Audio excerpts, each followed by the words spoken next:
I would like to introduce Lesther G. His sobriety date is March 16th, 2021. His home group is Spirit of the Universe. Lesther, take it away. All right. Thank you very much, Chrissy. My name is Lesther, grateful recovering alcoholic and grateful to be here. And it's only but for the grace of God that I'm happy today. It's Saturday. I'm not chilling with the boys. I'm not hanging out with friends I'm not supposed to, but I'm exactly where I need to be. And that's being here with you guys. You guys bring me more joy and more happiness than the friends I've ever had in my life, to be honest with you.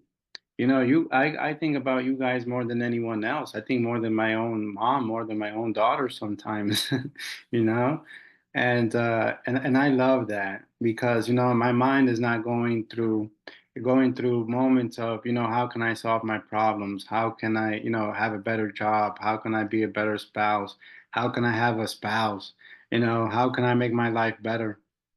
Those were the things that I used to actually think that I had power to actually make them better. But quite frankly, I learned here in Alcoholics Anonymous that my willpower gets me in trouble. When I made decisions in regards to changing jobs, in regards to changing, my life, what happened? I made decisions, and next thing you know, go to drinking. And so I've learned that here in Alcoholics Anonymous, where we have the book, and I don't even have the book with me, but usually I always have it, where I always have, I always carry this with me, which is the pocket-sized big book. Wherever I go, this comes with me. If this is not with me, I just don't feel right.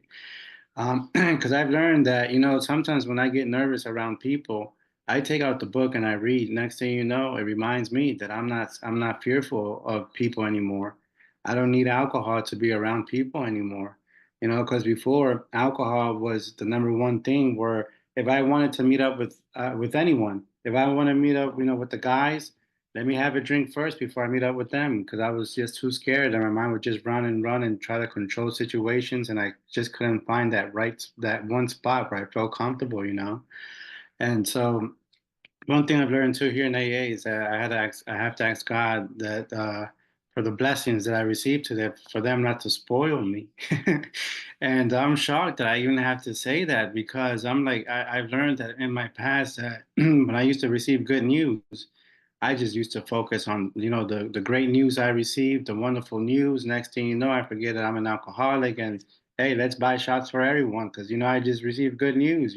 So yeah, so I actually have to ask God to, for me not to get overexcited with life today because, life today is wonderful because of the fellowship of Alcoholics Anonymous. And I can say my life is not wonderful today because of me.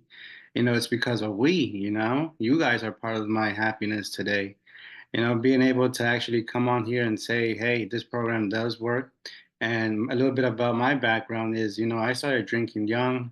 I ended up having alcohol poisoning at the age of, I think, 12, 13. I'm still trying to remember exactly how old I was. But I ended up having alcohol poisoning somehow. God picked me up from the floor because I was actually drowning in my own vomit. I was home alone. Somehow I had the power to get myself back up and actually dial my dad's phone number. How I remembered it, that was God's work, and helping me remember my dad's number. I called them. Cops came. They said, it's on. You called us on time because if not, you just would have drowned in your own vomit. You would have, you would have passed away. And so with that, what happened? I went to the hospital. Next thing you know, they didn't mention anything about, hey, you're not supposed to drink. Here's AA, or go get some help. I think they just let me out. They just said follow up with your doctor, and then that's it. So I wasn't introduced into AA, at that age. So what happened in my teen years? I was like, what, maybe. I overdrank. I was too young. Maybe I do have to wait until I'm 21 to drink, but that didn't happen. When I was in school, I used to get made fun of. I just felt like I didn't belong in the crowd. And I really didn't know how to make friends neither, to be honest with you. So the only way I knew how to make friends is by drinking. I found other people who drank. I was like, all right, well, if they drink, well, let me, get with them and started drinking with them. I went like that through high school. Next thing you know, I didn't go to college because I knew by that time I was drinking every day. So I knew if I went to college, what was going to happen? I was just going to become a party animal, or I was going to kill someone, or I would have killed myself. I don't think I actually would have been here right now talking to you guys if I would have gone to college, because my mindset was not in no education at all, you know.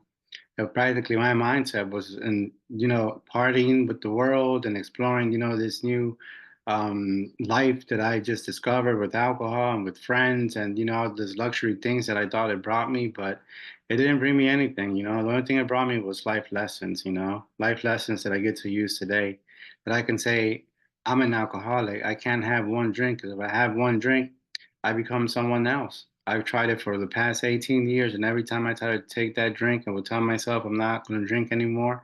I'm just going to have two, three drinks. What will happen? Alcohol would take over. Next thing you know, I'm going to a liquor store trying to buy the whole liquor store. And so today I've learned that, being here with you guys is where, I get to learn coping skills. Because apparently with me, there were times where I could stop drinking, but I was never able to stay stopped. My problem was I would drink one night, next thing you know, next morning I'm not drinking no more. So next thing I do that for about, 2, 3 months. I'm like, well, maybe I'm not an alcoholic because I was able to drink 2, 3 beers and then stop. So I would go 2, 3 months just like that. Next thing you know, I go right back, and next thing you know, I'm binge drinking. 5, 4 in the morning looking for the bottle. Next thing you know, I'm getting a DUI. Next thing you know, my license gets suspended. Next thing you know, I miss court. I ended up in prison, all due to alcohol, the causes of alcohol, thinking that my life was I was having bad luck, but I did not want it to admit that it was because of alcohol. I use alcohol as a distressor. I use alcohol as a, I don't want to deal with it now, I'll deal with it tomorrow. And I didn't know that alcohol, with me, with an alcoholic, when I drink, I would cause more problems. Next thing you know, I'm cussing at people, I'm blaming the world because life is not fair. And I'm trying to do everything that I can, to make the best out of my life. But, that's the sober me. But when I drink, I forget about all the things that I did that try to, improve my life. When I drink, I don't want to do anything. What I want is just the easy way of life. I want to live the good life, but with the good life, it disappears. Because at one time I was drinking, and every time I drank, I enjoyed it. I'm not gonna lie, I enjoyed it. But then towards the end of my drinking, every time I drank, it was because I was full of depression, filled with anxiety, filled with resentment, filled with anger, with fear. And so, and jealousy, gluttony, practically, with the beliefs that I grew up with, those beliefs had to be changed, because if I didn't change my beliefs, then I was going to go right back out there and do the same thing over and over. And that's what happened for 18 years. I would get sober. I would come into a room. So I would get sober 2, 3 months, 4 months. Next thing you know, I stopped coming to meetings. I stopped reaching out to my sponsor. I stopped reading the big book. And next thing you know, I'm right back to drinking. So I've learned today that, after 18 years and relapsing over 35 times, and it's not fun, and I say this not to boast, but just to let people know what alcohol does. I didn't realize that I've gone to 7 hospitals in the past 18 years. And in one hospital, I've been admitted over 35 times. I haven't even counted the other 6 hospitals yet. And I didn't realize how bad my addiction was until, I want to say, 4 months ago, where I got a pen and paper and I wrote down a step 4 inventory, step 10 inventory as well. Because I'm like, why is my life so bad? Well, I had a pinpoint. It's from me. It's from the decisions that I made.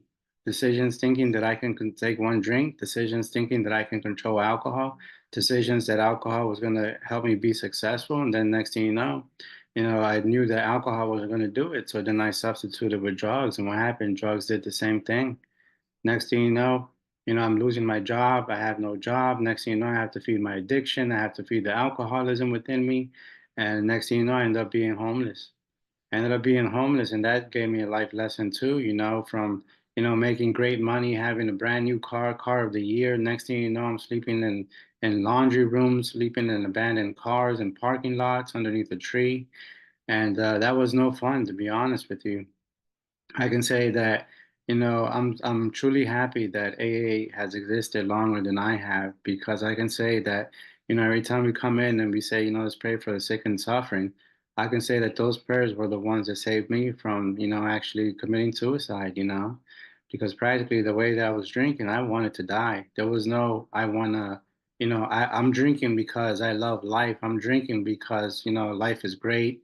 Or I'm drinking because, this is the last drink. No, I'm drinking because I want to go to sleep and not wake up anymore. I put my family to the side, their thoughts, their love, everything. Today I didn't realize that, I was the most damage I caused was myself because I damaged myself mentally and physically. As a chronic alcoholic, I'm glad that today, I have a stomach that allows me to eat. I have a liver, I have kidneys, I have pancreas. I had pancreatitis before from drinking 3 months straight, day and night. I was drinking, I was drinking, I was drinking tequila. I was buying a gallon. By I think the third or fourth day, it was already done, and I was going right back to the store buying another one. And by the third month, I was done. I tried to use the bathroom in the middle of the night, couldn't even get up. I had to crawl to the bathroom. I was like a worm crawling to the bathroom. And next thing you know, I didn't know what that was. And in my brilliant mind, I thought I was a good doctor. I'm like, you know what? It's maybe a heartburn. Maybe if I take a shot, it'll go away. I take that shot, and what did it do? It sent me straight to the hospital. I couldn't even get up. I couldn't even stand. The doctors, I was like 25. The doctor saw me. They was like, "Are you in your 30s or 40s?" And I'm like, "No, I'm 25." They was like, "The rate that you're drinking, you're dying soon." And even with that health problem, which was really scary, what happened? I go to a doctor. I stay there for about 4 or 5 months. Couldn't, I mean, not 4 or 5 months. Sorry, I was there for about 4 or 5 days. Didn't drink no water. Couldn't even. They didn't even give me nothing to eat because my pancreas was swollen. And they told me, get the help that you need. My mind was a little bit clearer. And what happened when I got out the hospital? That alcoholic mind, like they say, it's cunning, baffling, and powerful, and it is because that same night I come home after having pancreatitis, and the first thing I did was drink. And it's only but for the grace of God that today my pancreas is healthy. I don't have to take any insulin or anything like that. This program has saved me in so many different ways because I came in here anxious, depressed, sad, hopeless, helpless. I felt like trash. I think trash was more valuable than the way I felt, to be honest with you. But I came in here and I heard the message that we do recover. I heard people say, "Hey, I came in here taking medication. I don't take no more medication." And I heard that because, I was abusing my medication. Now today, I wake up, I don't take no medication. I stopped seeing my psychiatrist. I stopped going, yeah, I stopped taking any type of medication from doctors, because practically what I did was gave myself to God, gave myself to prayer, gave myself to meditation. I changed my diet, started eating a lot of fruits and vegetables because, that helps a lot with, someone who drinks a lot. So I started doing that and now I'm healthy. I want to go get my physical this year. I told the doctor I'm an alcoholic, I'm a drug addict. I told him, please check me for everything.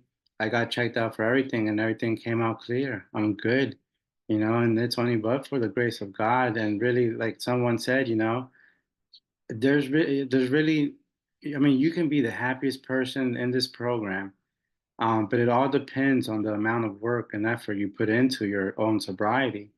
I came in here saying that I was never going to be of service. That I was going to be of service maybe at my third year, but God had different plans. Next thing you know, I was like on my third month of being sober here in Zoom, and I was of service. And next thing you know, I just continued being of service, and it feels great. These are things that I was fearful of doing, but today I do them with God. I pray before anything. That's one thing I've learned is that I lost my fear to pray. I used to hang around people that, prayer was just for wuss or just for sissies and just wasn't for them. So I stopped praying, to be honest with you, because, I was a people pleaser as well. And so here in AA is where I've learned, just to be myself because, you guys accept me for who I am. Here in these rooms, I love the fact that we don't judge anyone or we don't judge your past neither. That's why I always say, just to give courage to people that, hey, I didn't come, from a holy place. I was homeless twice. I've been three different state jails, probation. I've been fired from over I think 4 jobs because of my drinking. And I was to the point where I was ready to die. I one time I woke up in the middle of the night and I said, God, take my soul. I'm done. I'm done with this. I'm done with this life.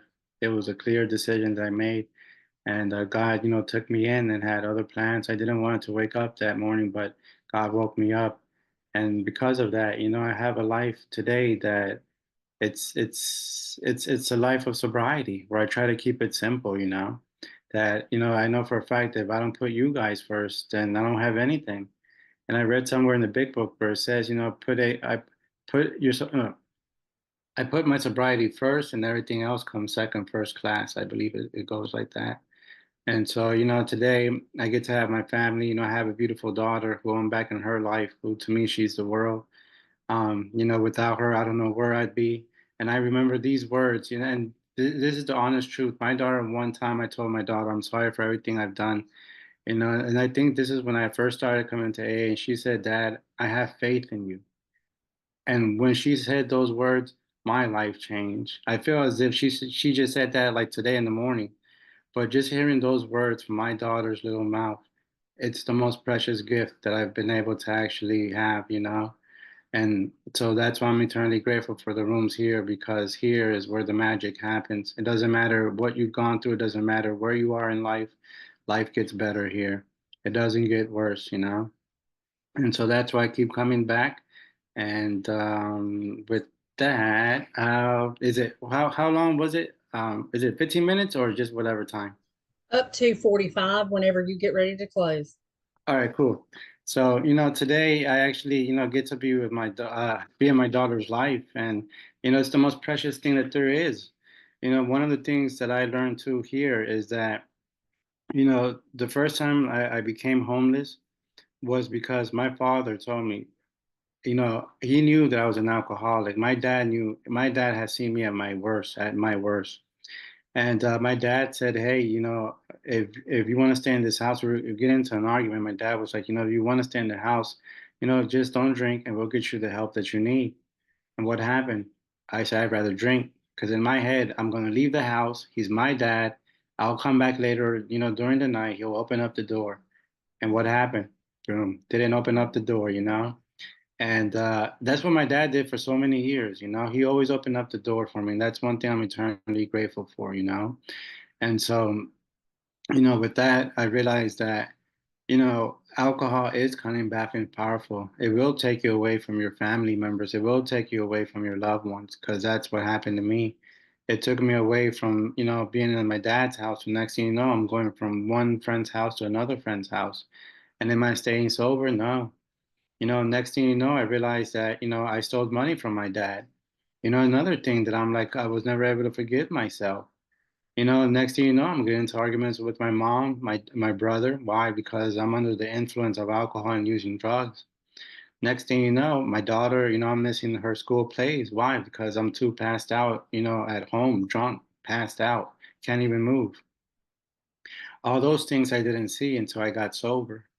All those things I missed out and I kept on drinking because I didn't realize it because alcohol, it actually does block certain receptors within my thinking, the receptors in regards to realizing the damage that I'm doing to others, in order for me to actually, realize that, every time I took a drink was practically, I was destroying people's happiness. I was stealing people's happiness, their joy, their light, you know? And so I'm glad that today, thanks to Alcoholics Anonymous, my dad has forgiven me, even though, I actually have tried to, actually hurt him. I've stole money from him. I've disrespected his house rules. And to today, I have a new relationship with him. I've even told my dad, I'm like, look, Dad, I'm starting a brand new relationship with you because I've never been this sober and I actually gotten the time to get to know you, to actually see what you like, see what you don't like. Because the only times I had, the only times I had, chats with my dad was when he would say, "You ready to go to detox? Are you drinking again?" Those were the only times he would talk to me. But now, he'll say, "Good morning." I say, "Good morning. How are you? How are you?" Hey, do you like this? Do you like that? And I'm like, wow. my dad's actually talking to me. And because he went so many years but just not talking to me because I was always getting him upset. So like I said, there's times where he sees me, I see him, and I'm like, oh crap, my dad's actually looking at me. And he's not looking at me with disappointment, and I'm not looking at him with guilt and shame anymore. So it definitely feels great, being able to have my daughter back in my life. To me, that's a blessing. That's one of the things that, I would drink a lot because I wasn't able to see her. So I would get sad, and I didn't know that every time I got sad, I would rather drink instead of facing the not well, yeah, facing the consequences that it's due to my drinking. Um, so I realized today too that, I heard the message here in AA. Someone I came in here and, I heard someone say that, their daughter wasn't in their life. And I said, well, what did you do to get your daughter back in your life?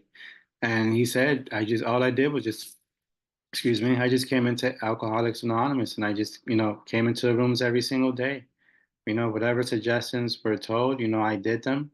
And I was like, wow. I was like, what if, I'm scared that my daughter's going to grow up and she might be an addict because, like they say, we really don't know who's going to have this disease. And he said, well, all you have to do is just, just be sober, just put the program first and then your daughter will follow. I was like, wow, man, that's amazing. And it actually does work because when I came in here, as I mentioned, my daughter didn't want nothing to do with me. She had written me a letter. She was like, if you do this one more time and I want nothing to do, I couldn't even call her because she wouldn't even accept my calls nor text messages. And ever since then, I was like, to me, that was a spiritual awakening because if it wasn't for her putting those boundaries, then I just probably would have done the same thing. Because with alcohol, I would drink. Next thing you know, I would forget what would happen. I would forget the consequences. Next thing you know, I'm like, all right, I'm drinking, and then the consequences happen again, and I'm like, ah, so I really do have a built-in forgetter. And so, with that, I realized that okay, I have to do something about my life because my life is really unmanageable. I can't keep a job. I, I can't even keep my family members, I can't even keep my family members happy with me. Practically, I can't even keep myself alive. I can't even keep myself happy. I was always just trying to look for an escape until finally, the rooms of AA slowly started to open up again. Because this time around, March 16, 2021, I was done. I got to a point where I was malnutrition. I had lost about 40 pounds. I didn't eat nor sleep for about for about 1 or 2 weeks. I was hearing voices. Next thing you know, I'm communicating with Area 51 in my room. And so I was like, you know what? I'm really done. I think those things really scared me. I was like, okay, there's no effing way I'm communicating with someone from Area 51 from my house. I was like, I think that's God telling me, yeah, boy, you need to go, you really need to get your act together or else I don't know what's going to happen. But, those things were the ones that gave me that spiritual awakening where I came in and said, all right, this program has been working in millions and millions of people's lives. I've heard stories worse than mine, and they recover. I had to ask myself, what am I doing with my life? Why haven't I gone to AA? Because AA, I know, is the solution. Practically, I had reservations. I got to a point where I saw no hope in me getting well. And I had convinced myself, you know what, I'm just going to die an alcoholic. If this is it, I'd rather die an alcoholic than seeing my mom an alcoholic, seeing my brother an alcoholic, seeing my dad an alcoholic, and seeing my daughter an alcoholic. I said, God, you know what? If this is it, then by all means, let me die now. And that, if I have to suffer more, then by all means, let me suffer more. But I'd rather not see them go through what I've gone through, because it does hurt. It does hurt. But I'm glad that here in AA is where we get the relief that we need in life. I can say that everything that happened in my life was because of my choices. Alcohol is nothing but a symptom of my spiritual malady. I am responsible today, for my own actions. I can say that, yeah, when I do drink, I become someone else. I'm in the same body, but like it says in the book, that Dr. Jekyll and Dr. Hyde, my personality changes. And so I'm glad that here, for the past, because I've been sober for 3 years, 6 months. It's the most beautiful thing is that today I realize that I wake up every single day in the same bed, I don't have to be scared by, because when I was in jail, they used to shackle the little locks over there. I used to go click, and I used to scare the crap out of me in the morning. So I definitely don't miss that. I definitely don't miss, waking up in the hospital, trying to figure out, are my parents mad at me? Do I even have anyone that loves me? Um, I like waking up in the morning knowing that I have friends who are sober. I have people who, I can talk to in the day, people to look forward to. And most of all, I have sobriety. Today I can say that the most valuable thing that I have is my sobriety. I put my sobriety first this time around, because other times I would put relationships, I would put money, I would put jobs, I would put other people's happiness before mine, because I thought that that was a way to make amends. But I realized that I have to put my sobriety first. In order for me to make amends or make other people happy, I have to put my happiness first. Because, being under the influence, I never looked at what I like. What is it that Lester likes doing for fun? What is it that Lester enjoys watching on TV? What is it that I enjoy eating? Because, other times I would just follow along, follow along. And now I'm glad that here in AA is where we get to, have a God of our understanding. I ask God, hey, God, what is it that I like? Because I don't know what I like. So I always try to bring a lot of laughter in my life today, because after that alcoholic torture, God wants us to be happy, joyous, and free today. And that's what we are today. Today I value my life at no price, because before I was valuing my life at what alcohol was being sold at. Because every time I drank, I didn't know that I was putting my life in danger. And every time I got behind the wheel, man, God has saved me from, killing someone else and killing myself, a car crash, highways going at 98 miles per hour and being drunk. I could say that was God that was behind the wheel. So that's why I'm eternally grateful for everyone here, because without you guys, I wouldn't be here for a fact. I know that for a fact. I try to get sober on my own in the past without you guys, but it didn't work. So, so the only way that does work is being here, being present, and being grateful most of all.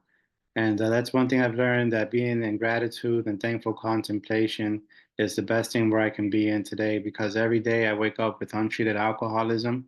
And every day God removes that compulsion, that obsession, in the morning, from wanting to drink or wanting to harm myself or wanting drugs. And yeah, so with that, thank you for letting me share.